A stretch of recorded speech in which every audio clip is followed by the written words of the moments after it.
perhatikan. Nomor satu, Anda harus punya nilai tambah. Ya, nilai tambah Anda apa? Lebih cepat, lebih bagus, lebih murah. Anda punya nilai tambah. Ini yang kedua harus tes dan ukur. Kita dan ukur ternyata menguntungkan bisa jalan. Yang ketiga, kalau saya analisa murid saya yang itu ketiga ukur. Yang ketiga itu sistematis dulu. Sistematis itu apa? Urutan cara kerjanya yang kalau diulangi hasilnya sama. Sistematis. Nah, caranya sistematis itu bagaimana? Marketing, kontrol, sama SDM. Caranya buat sistematis. Urutan harus begini, kontrolnya begini. Kayak saya, tabung gas saja ditimbangi. Kenapa tabung gas tidak ditimbangi? Ditolong orang. Kalau tabung gasnya boros, tidak ditimbangi, tidak diukuri, orang nyolong. Nyolong tabung gas itu dua. Satu, pada waktu datang, Anda tidak timbang. Harusnya 12 kilo, Anda sudah 10 kilo, sudah rugi, sudah komponi. Yang kedua, tampang kali kamu sama orang dalam. Jadi pada waktu ngambil, gasnya masih 5 kilo, dibilang habis, diambil. 5 kilo hilang. Nah, itu ada teknik monitoringnya. Anda tidak datang, Anda tidak. Jadi, yang nomor 3, kalau Anda sudah tes dan ukur menguntungkan, Anda sistematis. Marketing, kontrol, dan SDM. Setelah sistematis, yang keempat baru dikalikan, baru bisa bangga. Anda tidak berhak menjualan franchise hanya untung dari jualan franchise-nya. Yang kelima, baru harus rela berbagi. Kalau Anda nggak rela berbagi, nggak bisa. Gitu ya. Pak Diki, saya berbagi sama Pak Diki, berbagi sama karyawan. Betul Pak Diki? Ya, betul Pak. Dari gaji keuntungan masih kita bagi. Nah, sebenarnya harus rela berbagi. Apalagi kalau sudah balik modal, saya rela berbaginya lebih kencang. Apalagi itu tidak mempekerjakan saya rela berbaginya kencang. Ini, jadi perhatikan, ini teman-teman. Saya tanya, siapa yang sejauh ini belajar sesuatu yang bermanfaat, mulai hari ini, mau melakukan aset alokasi, dan kemudian Anda pilih jenisnya, saham boleh nggak Pak? Boleh, nanti belajar dulu, belajar dari Pak Steve, belajar dari Pak Hadi, gitu ya, pasif trading. Kalau pasif adalah satu yang namanya pasif trading, kalau Pak Hadi adalah investing, itu dunia yang berbeda. Investing sama trading itu berbeda. Anda harus belajar itunya berbeda. Kalau trading itu active income, kalau insentif itu passive income dan portfolio income. Taruh, dijual kalau something happen, ya. Tapi kalau yang pasif, jual beli ada ilmunya. Jadi tanpa modal kemarin jadi bahas Pak Niken Perwandi. Ayo silakan ya kemarin. Kalau mau nanti ya kita akan break pada waktu jam kita breaknya aja Pak. Kita breaknya 1 jam. Jadi 1 jam ya, tidak ada 1 jam. Oke. Kita break sampai jam 2 ya, sampai jam 2. Tapi sebelum jam 2 saya akan sampaikan dulu deh. Sebelum jam 2 ini teman-teman, saya mau sampaikan sesuatu. Siapa yang kepengen tahu belajar kalau investasi properti caranya milih seperti apa? Siapa yang kepengen belajar? Katakan saya gini. Properti itu ada 5 hal yang membuat bakal naik. Kenapa Tom Desember ini sampai kemarin tanggal 22 bulan 2 tahun 2022? Jadi satu properti lagi itu total sudah 18 adalah 1 year. 1 tahun sudah beli 18 properti. Orang sukses itu bukan bereaksi. Orang sukses melakukan antisipasi. Uang mengalir dari satu tempat ke tempat yang lain. Kalau prediksinya, even Pak Jokowi pun sudah ngomong, ada artikelnya silakan dicari nanti kita. Pak Jokowi memberikan pesan yang baru 2 hari yang lalu atau 4 hari yang lalu. 2 hari yang lalu, Pak Jokowi akan terjadi inflasi. Akan inflasi besar. Harus hati-hati. Karena bahan baku, bahan begini berkurang, bahan bakar naik. Bahan bakar naik. Minyak naik. Batu bara naik. Kalau batu bara naik, minyak naik, bensin naik, angkutan naik, angkatan naik. Jadi naik. Semuanya naik. Kira-kira properti naik nggak? Uang mengalir selalu naik. Properti naik. Makanya saya antisipasi. Nah, properti ini buy now. Cuma kalau saya nggak mampu beli properti, boleh nggak nyicil? Boleh. Properti yang pertama nyicil. Properti kedua bisa tunai. Kalau tidak bisa, boleh nggak beli bareng-bareng? Boleh. Pimpinan saya, zaman dulu saya di zaman saya belum mulai usaha properti, pimpinan BCA mulai 3 orang beli 1 kurungan, 5 orang beli 2, 15 orang beli 3. Kemudian jual sebagian segini, tadinya oke. Sebagian dijual, sebagian disewakan, sebagian ini dikelola bersama. Jauh lebih kuat daripada Anda atau cross funding ya tadi, gitu ya. Kompleks di daerah banjir mau dijual susah, gimana ya Pak supaya untung? Nah, Anda itu Pak kita demo aja. Ada yang sudah ikut property rights revolution saya, itu yang bisa ini, yang sudah ikut property rights revolution saya, kira-kira jualan rumah di daerah Banjar bisa nggak? Nah, untuk sate kecil. Minyak goreng naik, harganya naik. Nah, ada 5 hal yang membuat properti naik, ada 5 hal caranya memilih. Misalnya transit langsung, Pak ini boleh carikan materinya minta Pak Tony Lampar atau Pak Tony Pak Dik. 5 hal perhatikan. Satu, siklus ekonomi. Siklus ekonomi itu, ya, ekonomi itu ada siklusnya. Ketika resesi jam paling rendah, krisis, perang, apapun, jam 7-nya apa? Bunga jadi murah. Bunga sekarang murah. Setelah bunga murah jam 8-nya saham naik. Saham sudah naik-naik, walaupun sudah naik. Paling tinggi dari sebelum. Setelah saham naik, komoditi naik. Batu bara, emas, perak, komoditi naik. Semua naik. Jam 10, uang beredar tambah banyak. Kok bisa uang beredar tambah banyak? Kok bisa uang beredar tambah banyak? Ya karena dicetak lebih banyak. Kalau dicetak lebih banyak, utang lebih banyak dialirkan ke masyarakat. Nah, kemudian setelah uang beredar tambah banyak, yang sebelahnya properti baru naik. Sekarang baru tahu. Properti belum naik, belum naik. Sekali lagi ya, perhatikan properti naik. Properti naik. Setelah itu, jam 12-nya ya mulai. Jika ada mulai dari siklus ekonomi, ini pagi kalau bayarnya, ini siklus ekonomi.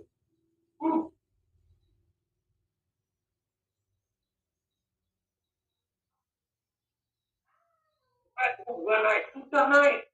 Lepas sekarang sudah mulai naik. Kalau Anda naik, ya interest rate will rise. Kayak di Amerika, mulai dinaikkan, mulai tapering. Tapering itu apa? Uang dikurangi, uang beredarnya mulai dikurangi, kemudian bunga mulai dinaikkan di Amerika. Di Indonesia, ya ini baru ini 11 dulu ini ya. Saham properti gimana prospeknya? Tergantung perusahaan propertinya siapa. Kalau perusahaan propertinya dimiliki oleh konglomerat hitam, ya rada repot. Jadi saham properti tidak semuanya naik karena begitu banyaknya orang yang IPO kepingin kaya sendiri, bukan pengen bawa manfaat. Lihat asetnya dia, lihat land bankingnya dia. Rata-rata perusahaan properti developer ketika IPO, land bankingnya dimiliki oleh pribadi, dimiliki oleh pemegang saham yang dimasukkan di IPO utang-utang. Jadi saham properti bisa bagus kalau perusahaannya bagus. Nah, Anda lihat dulu dong price earning ratio-nya dia seperti apa, book value-nya dia, price book value-nya dia berapa. Ya nanti saja ya. Nah, ini perhatikan. Nah, ekonomi clock. Berikutnya yang kedua, siklus properti. Properti itu naik turun, biasanya naik dan turun. Itu properti clock. Ada 5 hal yang membuat properti bakal naik, 4,5 yang setengah harus ada. Ini. Tingkat suku bunga ya ini, suku bunga memang turun, itu ada buktinya semua, uang beredar nambah, relatif. Yang kedua adalah property clock. Namanya property clock itu biasanya pada waktu istilahnya begini. Setelah 4 tahun, 3 tahun, setelah resesi ini akan naik. Sebenarnya properti itu sudah mulai anjlok 2016. Mestinya tahun 2019-2020 harusnya sudah naik. Kenapa belum naik? Karena 2019 kena pemilunya roboh ribut.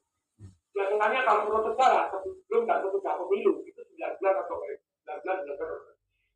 Lo sudah kena COVID. Jokowi 2019 Oktober COVID Maret. Nah COVID ini ya akan menaik. Tetapi ini tadi, nah sekarang sudah 2020. Jadi faktor yang kedua siklus ekonomi dan siklus properti. Yang ketiga adalah faktor jumlah demografi, jumlah penduduk. Menurut Boston Consulting Group,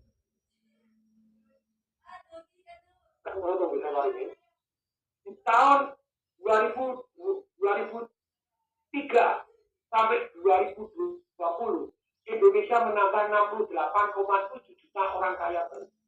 2013 sampai 2020. Orang kaya baru itu apa sih? Tadinya sekolah, sekarang mulai kerja. Jadi jumlah kelas menengah Indonesia naik luar biasa, naik 68,7 juta. Ya ini butuh rumah semua. Maka ada kemarin baru sampai Februari saya dapat data Indonesia kekurangan 12,6 juta rumah backlog. Oke, lanjut ini demografi. Yang keempat itu adalah yang namanya infrastruktur. Infrastruktur ini digenjot luar biasa sama Pak Jokowi. Ayo, tadinya ke Solo berapa jam Anda? Minimal 12-14 jam kalau dari Jakarta. Sekarang 6 jam bisa, 7 jam bisa. Keren luar biasa. Surabaya Solo dulunya berapa? Kenapa patokannya Solo ya? Karena Solo di saya. Surabaya Solo dulu minimal 5 jam, bisa 6 jam, bisa 7 jam. Sekarang 2 jam setengah jam. Surabaya, Semarang Solo berapa? Dulu 3 jam, sekarang 45 menit. Kalau Anda pakai lampu ya 30 menit. Kalau ada tol, wah, nah ini, sekali lagi dengan ada infrastruktur, kira-kira tadinya tidak ada infrastruktur, kira-kira dengan infrastruktur, kira-kira ekonomi naik, kira-kira properti naik. Naik 2016 kalau Anda ikut seminar saya, cari yang di depan pintu-pintu tol. Nih, kakak saya, sebenarnya propertinya di Bali, belum meledak karena mau dibangun bandara. Dia punya properti, ya, dapat lotre, mau dibangun pelabuhan. Ya kayak saya di Sekupang, di Batam. Saya banyak investasi di Batam, di daerah untuk Pantai. Mau dibangun yang namanya peti kemas ataupun kontainer terbesar di Indonesia. Ditaruh di Sekupang. Bukan Tanjung Priok, di Sekupang, di Batam. Nah kalau itu dibangun, ya pasti akan naik. Nah kira-kira zaman Jokowi dibangun ya? Kalau nggak dibangun, mungkin ya ganti. Kan itu Jokowi kan gampang banget. Ya, oh ya. Nah, ya itulah banyak. Infrastruktur naik. Yang kelima, terjadi currency war. Currency war membuat properti akan naik. Sekarang kan Amerika nyetak 4,9 juta triliun bisa dibagikan gratis. Yang properti bakal naik. Kalau uang kan beda. Perhatikan. Emas dan properti nanti boleh nanti malam ya kita bahas emas dan properti. Sekarang saya kasih. Nah, kemudian berikutnya Anda sudah belajar 5 hal yang membuat properti bakal naik. Sekarang apa? Perang. Jadi perang-perangnya, nah itu jadi nuklir yang mati kabel. Makanya Warren Buffett kemarin bilang, kalau saham rontok karena ada rencana perang nuklir atau perang nuklir, belilah pada waktu belilah. Kenapa? Kalau ternyata tidak terjadi perang nuklir, maka akan naik. Betul? Nah kalau terjadi perang nuklir apa yang terjadi? Ya sudah, semua mati kabel. Mau naik turun sampai Anda tidak perlu peduli. Tebak. Oke, mari kita lanjutkan. Nih, lanjutkan dulu. Nah, berikutnya. 5 hal kalau Anda mau memilih properti. Saya akan share 5 hal yang mau memilih properti. Siapa yang mau belajar, katakan saya. Ayo ketik dulu dong. Ini saya semangat. Kita berikan nanti 1 jam. Jadi jam 1 sampai jam 2. Ya. Jam 2 kita akan belajar lagi tentang properti. Oke, belajar lagi tentang apa? Properti. 5 hal yang membuat Anda harus milih properti. Ini sejak tahun 2007, properti saya melakukan gara-gara saya ini. Saya praktekkan sejak 2007. Wow, 15 tahun Pak Tung. Propertinya Pak Tung sekarang berapa? Ya jelas di atas 100 ya, karena tahunnya itu 18. Oke, mari kita lanjut. Kalau Anda mau memilih properti, nomor 1 orang bilang lokasi. 3 ada lokasi. Ada bilang ini lokasi. Lokasi, 3 ada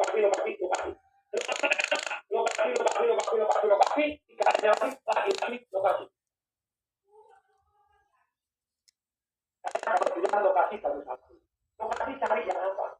Ini tempatnya tumbuh. Tempatnya tumbuh apa? Penduduknya tumbuh, ekonominya tumbuh, pariwisata tumbuh, infrastruktur tumbuh, terus kejelasan surat-suratnya itu benar. Nah kalau suratnya tidak benar, lokasi yang salah. Itu lokasi yang tepat. Kemudian yang kedua timing. Timing itu menurut saya tidak ada timing yang paling bagus selain studi. Studi is the best time to buy property. Istri saya kan masih cari, Pak, aku mau kopinya di Menteng beliau. Beliau. Mau beliau nggak beliau. Di Bali Pak ini ada hotel Mercure Pak itu dilelang 200 M nggak laku, sekarang sebenarnya 35 M. Tidak sakit. Jadi apa aja? Ayo. Jadi timing is very good time. Timing kalau Anda mau beli gitu ya, ada waktu launching, waktu pre-launching, pada waktu lagi mulai digali-gali. Nah itu precise timing. Terus pada waktu inflasinya lebih gede daripada bunga bank. Inflasi lebih gede. Kalau bunga pinjam kan sekarang 2,65, 3,75, 3,72, padahal inflasinya mestinya lebih dari 10%. Menurut saya, yang penting investasi di properti. Ini layarnya kok burung ya? Karena ini dunia otomatis atau saya masih maju dan saya burung.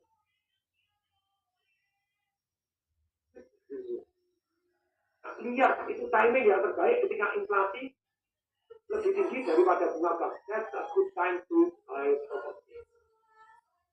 Oke, berikutnya itu preset timing. Kemudian right developer, cari developer yang bisa dipercaya. Kalau Anda nggak bisa developer dipercaya, ya tobat. Harus cari yang betul-betul bisa dipercaya. Yang reputasinya, ya kayak BSD, Bumi Serpong Damai, saya beli properti di sana. Ya, termasuk tanah 5.000 meter beli di sana. Apartemen saya baru beli. Di Patung apartemen, oh ya karena ya di jantungnya dia ya saya beli ya apa menurut ya. Nanti saya sewakan, mesti tersewakan. Siapa yang mau belajar menyewakan properti dengan kemungkinan berhasil 98%? Siapa yang mau kan? Karena saya benar mas ya. Nanti malam saya share ilmunya juga. Nanti ini penting sekali karena berikutnya ada developer. Kemudian smart financing, katanya mau cash atau mau nyicil? Cash atau nyicil? Tergantung apa? Kalau cash diskon berapa? Kalau cash diskon 10%, diskon 15%, diskon 22% cash aja. Nah kalau nyicil, boleh kalau Anda tidak mampu, properti pertama bunganya murah ya nyicil lah. Anda bisa cash, lain lah. Nyicil bisa dong, boleh, apalagi properti pertama, boleh nyicil, gitu ya. Apalagi bunganya 2,65, Anda punya duit, ya nyicil ya oke lah. Kalau diskonnya tidak banyak, nyicil aja. Oke, jadi nyicil atau cash tergantung. Satu Anda punya duit nggak, kalau nggak punya duit mau ngomong apa, cash tidak bisa terpaksa, nyicil. Kemudian yang kedua kalau punya duit pilih cash atau nyicil, tergantung apa. Kalau di cash diskonnya berapa persen? Diskon di atas 10%, di atas 15%, apalagi 20%, ya cash saja kalau punya duit. Tapi kalau nggak ada diskon, boleh nggak utang? Boleh selama bunganya murah. Bunganya di bawah 9 aja sudah oke sebetulnya. Di bawah di bawah 2 digit atau tidak cuma 1 digit oke. Apalagi di bawah 5% oke. Cicil selama-lamanya orang popo karena punya duit cash di deposito aja cicilannya. Bunganya selisihnya bisa untuk membayar cicilannya. Oke ya. Berikutnya smart financing tadi yang keempat smart financing. Yang kelima right management. Maksudnya apa right management? Harus bisa tersewakan. Kalau ada investasi properti kan ada pengen dapat capital gain dan dapat cash flow. Pengen dapat cash flow. Nomor 4 smart financing, darling, Kak Niko. Oke, yang nomor 5 right management Anda bisa pakai sekarang Airbnb, Anda bisa pakai jurus saya. Jadi Anda harus tersewakan. Jangan pilih, dengar ini. Kalau Anda punya apartemen, jangan pilih ketua persatuan rumah susun yang kampanyenya begini. Pilih saya sebagai ketua, bayar ke saya lagi. Pilih saya sebagai ketua persatuan rumah susun. Kalau saya pilih, nanti saya bebaskan biaya sinking fund. Apa itu sinking fund? Kalau Anda apartemen, Anda punya sinking fund. Yaitu duit ditaruh hilang. Maksudnya apa taruh hilang? Untuk kalau kolam renangnya rusak, untuk ngecat lagi kalau liftnya rusak, untuk ganti lobi, itu namanya sinking fund. Bebas biaya maintenance, bebas biaya servis charge bebas, biaya keamanan bebas, semuanya bebas. Pilih saya sebagai ketua persatuan rumah susun. Jangan dipilih. Nanti properti Anda jangka panjangnya bocor. Persis seperti pemilihan presiden. Pemilihan presiden kapan Pak? Pemilihan presiden 2024, misalkan atau Desember ingin mau nyalonkan diri jadi presiden, jangan pilih saya. Karena saya kampanye gini. Oke, bensin naik, Anda keluar-keluar baru ribut dong. Pilih dong Desember ini, nggak usah ribut, bensin gratis. Anda dipajaki nggak seneng dong. Pajak gratis. BLT Anda seneng dong. Semua orang hidup, saya kasih BLT setiap orang 100 juta. Tunai.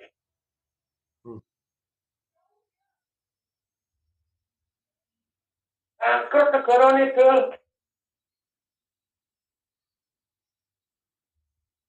Tapi kan, coba yang kampanye-kampanye nanti, perhatiin hati-hati. Janjinya masuk akal enggak? Janjinya bebaskan pajak, turunkan pajak, terus kemudian janjinya BLT dikasih, ditingkatkan, terus kemudian bensin diturunkan, disubsidi lagi. Subsidi bensin masih ingat? Goblok. Subsidi orang miskin, subsidi listrik, goblok. Kalau subsidi listrik orang kaya dapat subsidi. Subsidi bensin orang kaya dapat subsidi. Kalau subsidi orang yang miskin, nah itu yang benar, betul kan? Wangil. Dan makanya hati-hati kalau right management Anda lihat. Oh ini fee-nya kecil, fee-nya murah, begini ya, trade. Coba. IPL-nya gratisnya tidak jadi, lingkungannya tidak jadi, rusak kabeh. Nah ini ya, jadi please ya teman-teman, pilih Bung Paringan jadi presiden, oke? Nanti semua gratis kabeh, tetap kasih duit aman, yang negara bangkrut urusan presiden berikutnya, ya ya. Negara bangkrut urusan presiden berikutnya, ya terima warisan negara modal dan presiden berikutnya. Kok mukakan, jadi pilih yang benar yang masuk akal gitu loh. Oke teman-teman, siapa yang 1,5 hari ini belajar sesuatu yang bermanfaat, katakan saya. Siapa yang mau on time datang jam 2, katakan saya. Ya, kita akan belajar dari BSD, bagaimana BSD sukses, belajar luar biasa. Siapa yang tertarik mau belajar dari ilmu-ilmunya dari BSD, Bumi Serpong Damai, katakan saya. Saya malam saya lagi, masih saya akan geber, we will learn a lot. Siapa yang mau belajar dapat massive income, dapat duit langsung banyak. Selesai BSD, saya langsung masuk, saya akan share satu yang namanya langsung masuk income, dapat duit banyak. Tapi itu loh yang sudah terlanjur tuwek mekek tadi itu loh. Terus kemudian duitnya masih sedikit, terus caranya gimana? Ya, jurus pertama nggak bisa, ya jurus kedua dapat duit banyak langsung. Banyak. Saya akan ceritakan begitu banyaknya yang kisah nyata murid-murid saya juga yang dari kere. Even termasuk Bung Chandra gitu ya. Bung Chandra ikut seminar saya jual sepeda motor, jual komputer. Tunggu saya, Bang. Sekarang sudah punya perusahaan IPO, sudah punya perusahaan gini, keren banget. Ya oke, nyindir lagi Pak Toh, ya nyindir terus dan insaf gitu ya. Oke, sekarang kita bincang berdiri dulu. 5, 4, 3, 1, go, berdiri. Oke ya, mari kita bincang mulai, come on. Kita lagi. Ingin dapat perhitungan bunga berbunganya tadi. Excelnya tadi caranya hitung. Siapa yang mau saya kasih gratis? Ikut, Pak Diki di absen, Pak Diki ikut. Yang ikut terus kita kasih gratis. Yang nggak ikut terus, yang bolos, yang datang terlambat, suruh bayar. Wangnya loh, ya. Yang kita ngajarin udah penuh cinta, ngasih ilmu, nggak tanggung-tanggung, pelakuk, bolosan, datang terlambat, ngilangan. Ayo ya. Nanti kita kasih gratis, kalau ada ikut semuanya, ikut terus, semangat, kasih gratis lah ada. Hitungan bunga tadi. Oke ya, mari kita bisa mulai, come on. 1, 2, 3, go, come on, go, come on. Mari kita berlaku.